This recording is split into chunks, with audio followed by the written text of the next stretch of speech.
Back. It's your boy Dolo J, man. Welcome back to the Kicking It Dolo podcast. This weekend was kind of intriguing. Two college football games to talk about. Of course, my Oregon Ducks taking on Colorado. Got to bring that to y'all. Florida State surviving once again a close ACC game. Too much to talk about really on the NFL side. I guess we could talk about the Dolphins doing what the Dolphins did. I guess we could talk about the Cowboys losing, and we could just talk about my Bills. Like I said, not really too much to talk about. I'm trying to squeeze this in between the Panthers and Seahawks game and the Sunday night game, the Raiders versus the Steelers. So y'all mind me, you know what I'm saying, if I'm going a little faster than usual. I feel like I have enough time to fit this in. I honestly don't think that the Raiders and Steelers game is going to be too spectacular. And if so, I'll just do another video and cover that along with something else, sports related on either Tuesday or Wednesday or something like that, man. But I don't really think it's going to be too much competitive. Two Monday night games, so I might lump that in with the two Monday night games. I might do its own separate video for those. But yeah, man, it wasn't a lot. Wasn't a lot going on. The game of the weekend on Saturday. Whoa. Y'all gonna let me forget? It's two things, bro. It's two things I forgot. One, I've been checking the views lately. And at least 75 to 78% of y'all are not subscribed, man. What y'all doing, bro? You know what I'm saying? Y'all already looking the video. Y'all already looking at the videos, man. Just click the like button and subscribe, bro. Come on, man. Roll to 100 subs, man. I'm at 37 right now, but you know what I'm saying? Roll to 100 subs, bro. Come on, bro. I feel like I could do it. I could do it before Christmas. 100 subs before Christmas. And the second thing I forgot is how the motto is. Y'all know the new intro, man. Y'all already know how we get down, man. Y'all know what we do, and y'all know how we do. So without further ado, let's get into the episode. I can see the whole world sitting in my hand, amazing views. We finna break the rules, and we gon' make them too. I can't fall asleep, I gotta stand tall, that's what a leader do. Follow me, I'm leading you. Hey, we finna turn up, crank up the heat in here, they finna burn up. Told them I'm coming, I'm here, tell them they turn up. I said it once, I'ma say it again, this will be my year. I ain't gon' show no fear, I know that I'm built to equip for what God want me to do. I'm number one, not the two, it don't know where I'ma lose. All right, so now we back, man. But yeah, like I was saying, fourth ranked Florida State survives again, not taking the lead until overtime. Travis, 289, 2 touchdowns. Benson, 7 carries for 25 yards. Johnny Wilson, a big game again, 5 receptions for 94 yards. Keon Coleman had 2 touchdowns in the game.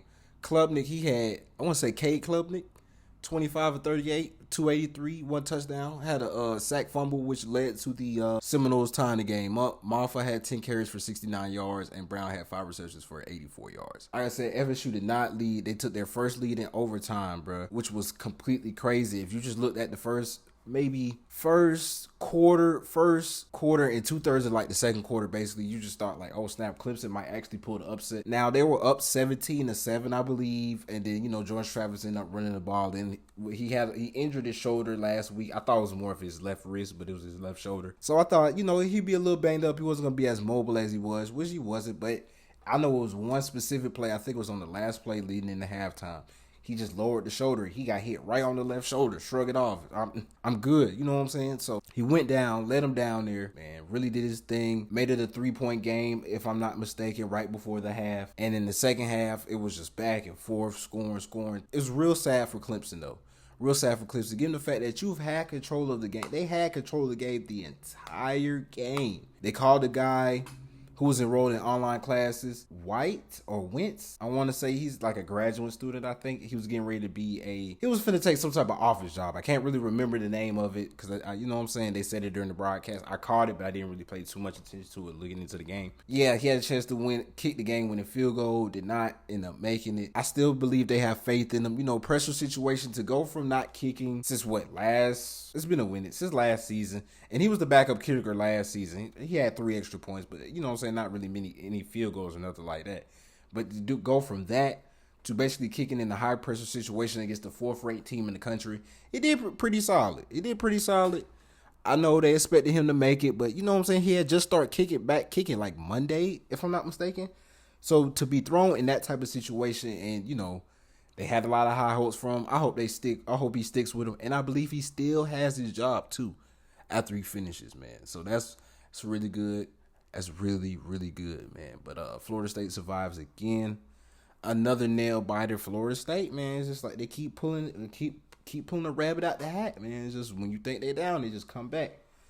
But all right, back to the creme de la creme of college football. You already know I had my eyes set on this game. I'm gonna hide behind the microphone real fast. Oregon beats Colorado 42-6. Let me say that again. Oregon beats Colorado 42-6. Now, I'm just going to go ahead as an Oregon fan. Been an Oregon fan for a long time. Long time, bro. Long time. Probably since about 2012, 2011, somewhere in that time. This is probably the biggest win that we've had. Now, granted, it's only the 4th game of the season, but, it was 2 premier programs. Like I said, 2 of the top 4-5 teams in the Pac-12. The Pac-12, before the game transpired, Pac-12 had, I believe, we had 6 teams ranked, being USC, Washington, Oregon, Oregon State. Oh, snap. UCLA. Did I forget? Utah. So we had 6. Yeah, we had 6. That's crazy. I really thought this was going to be a barn burner. Really thought it was going to be a shootout. It wasn't. And during the broadcast, and brought to my attention the fact that Colorado doesn't have the best offensive line. Now, I thought Shedeur Sanders was going to make up with some of that, with some of his escapability and some of his athleticism, but it just seemed like on it from the beginning, bro.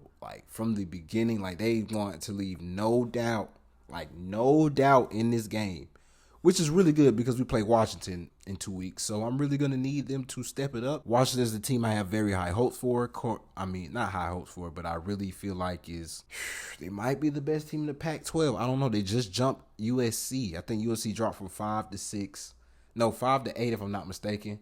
And then Washington moved up from 9 to 7. So we're going to see how that goes. Oregon, we moved up a spot to 9.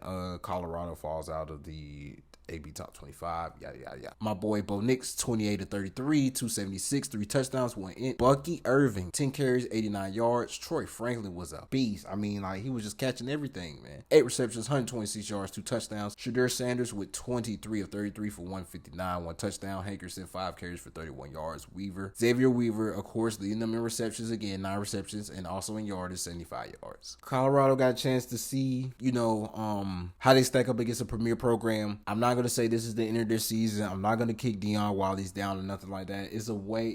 Colorado can still possibly make some noise this season. Like I said, they play UFC in the Saturday coming up, but they can really make some noise. They can mess up some teams' hopes. Let's just say they beat USC and they played Washington and they beat Washington. And then Oregon, let's say Oregon loses to like I don't even want to jinx my team like that, but let's just say we as Oregon, I'm going to say we when I say Oregon, loses along the way to possibly 10 as well. And then Washington loses to like USC. Like, it's a way where everybody could just take each other out. I'm saying real weird situation there in the Pac-12. A lot of teams are playing at a high level. I don't even think Utah got their starting quarterback yet from last season. I think Alex Rising is still yet to take the field for Utah, and they're still undefeated. So that's kind of creepy, kind of scary. Like I said, but the 2 teams I'm worrying about as Oregon, USC, Washington. And we play Washington in 2 weeks. We don't need to overlook Stanford though. That's a team that usually is our kryptonite. It's a team we usually don't take too lightly. Like, we'll get up on them big, maybe 10, maybe 12, 15, you know what I'm saying? Maybe even 21 points. It was one year, I want to say it was like 3-4 years ago, or maybe it could have been 2 or something like that. We was up 21,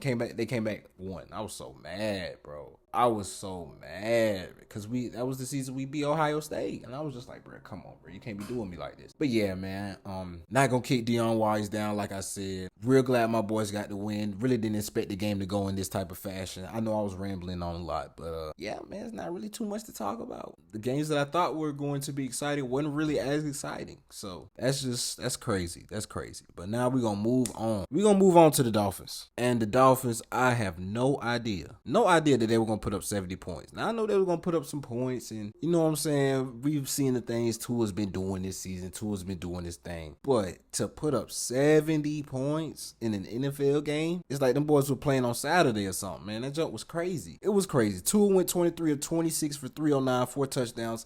Acne, he went for 18 carries, 203 yards, 2 touchdowns. Tyreek Hill had 9 receptions for 157 yards.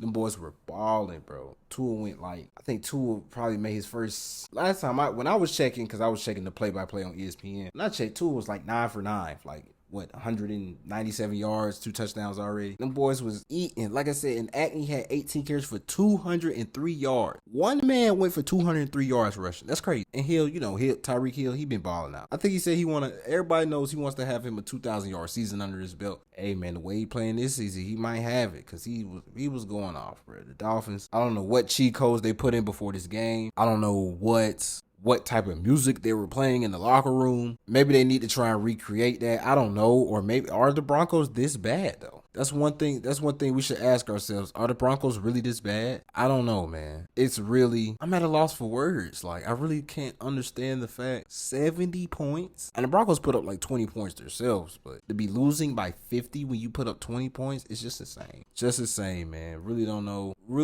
what they're going to do. Really don't know how the Broncos bounce back from a sudden upset. I mean, well, not even a sudden upset, but like just a brutal beating like that, bro. A brutal beating like that. Russell Wilson, he went 23 of 38 for 306, 1 touchdown, 1 interception. Williams, 11 carries for 42 yards. Cortland Sutton went for 8 receptions for 91 yards and touchdown. But yeah, man.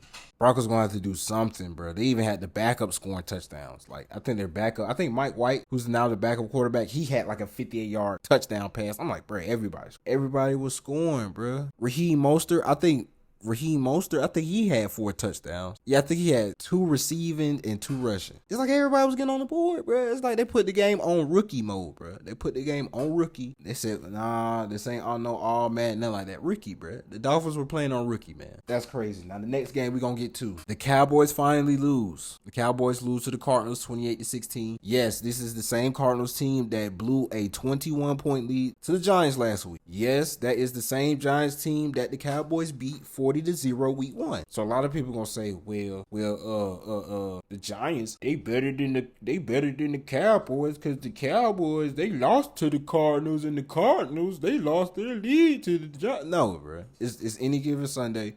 The Cardinals was really supposed to win last week. I have no idea what they had going on. Like, I have no idea what they were doing, bro. No idea whatsoever. Like, you were up 21-0 or 28-7. Like, come on, bro. But this week, I think they learned from their mistakes. Joshua Dobbs again, being a steady guy, not turning the ball over.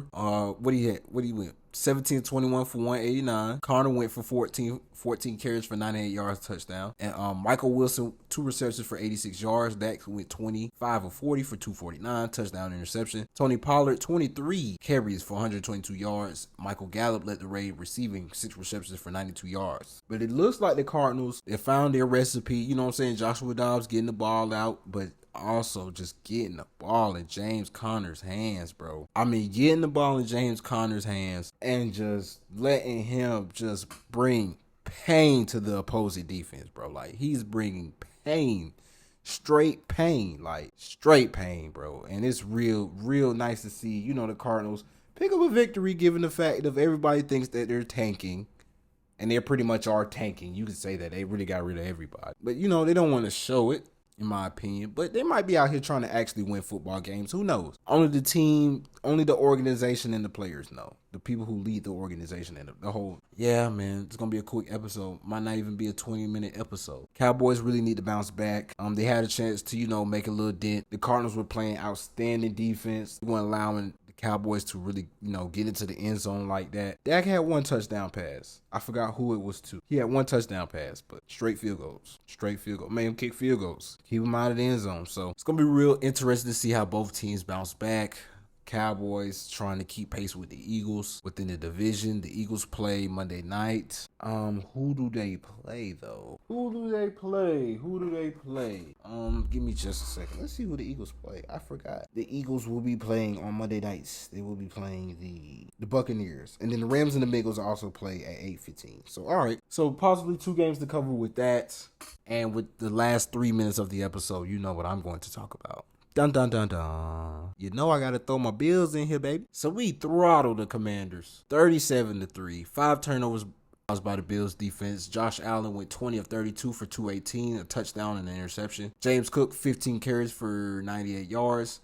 Stephon Diggs doing Stephon Diggs things, you know what I'm saying? 8 receptions for 111 yards. Sam Howell, 19-29, 170 yards, 4 interceptions. Brian Robertson Jr., 10 carries for 70 yards. Curtis Samuel, 2 receptions for 54 yards. So this game, Josh Allen had the interception. And, you know, every time I see an int next to Josh Allen's name, I get upset because he has games like last week in which he threw no interceptions at all. And I don't want the interceptions to be like, okay, I know you're going to throw some over the course of a season. That's just giving the way the NFL is. Sometimes you're going to misread things. Sometimes the defensive players are going to give you a look that you're not really too much keen on looking, or they might fake something out and catch you slipping. You know, whatever, you might be hit, you know what I'm saying, tip ball, pass, whatever. But we need to limit for the most part the interceptions. I understand Josh was real hard on himself after week 1. The last 2 games, I really like what I've seen from the team. More running the ball, you know what I'm saying, as opposed to just trying to throw the ball 50 times a game, 40 times a game. Running the ball with Latavius Murray, Damian Harris, James Cook. You know what I'm saying? Josh Allen making the right reads, timely reads. Like you said, just going with what he trusts, going with what he sees, trusting in what he sees. So, yeah, man, I really like how the boys are looking these last 2 games. We got a heck of a game next week as we have to go up against the Dolphins. I believe the Dolphins are at home. But, yeah, man, real interesting game from both of my teams. I'm really going to see what Oregon's going to do against Stanford. And I want to see what the Bills do against the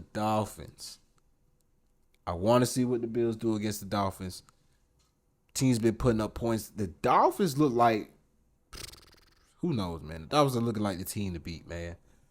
I understand we still got Kansas City, and we don't know what's going to happen with Joe Burrow. Lamar Jackson and them just lost to the Colts in overtime. I can't believe they let Gardner Minshew come back like that, man.